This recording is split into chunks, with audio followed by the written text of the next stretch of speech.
2 months after the Israelites left Egypt, they came to the Sinai desert and decided to set up camp at the foot of Mount Sinai.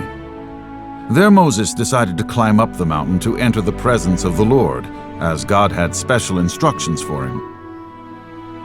God wanted to make sure that the hearts of the Israelites remained faithful. He gave Moses instructions to tell the Israelites to obey him and thereby always be under his guidance and protection. To this, the Israelites agreed. There, after their exodus out of Egypt, the Israelites journeyed for 40 years in the desert. They quickly forgot all the signs and wonders God had done. Their disobedience and complaints rose to new heights, and their hearts began to harden.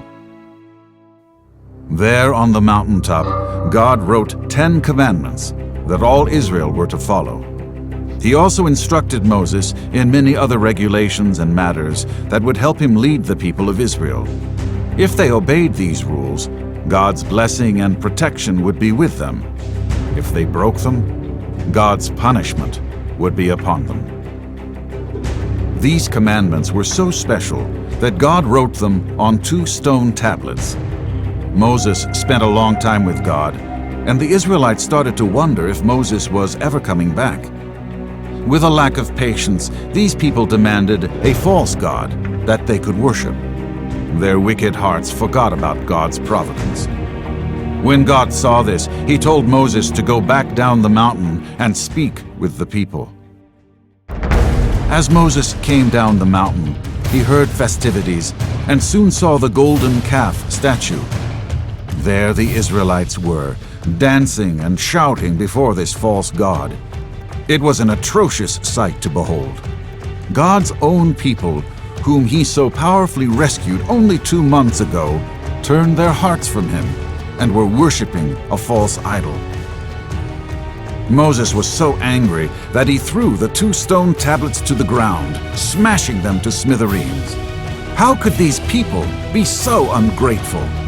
How could they so quickly forget how God delivered them from the hands of the Egyptians? Moses went and stood between the people and shouted, "Whoever is on the side of the Lord, come stand with me."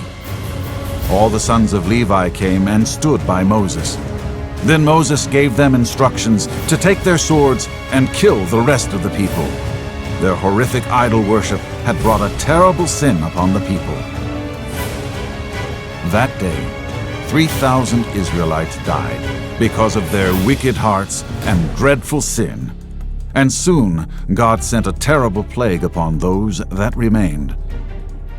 Though God had to punish their disobedience, he still led them on the path to the promised land. His forgiveness and mercy still upheld the remaining Israelites.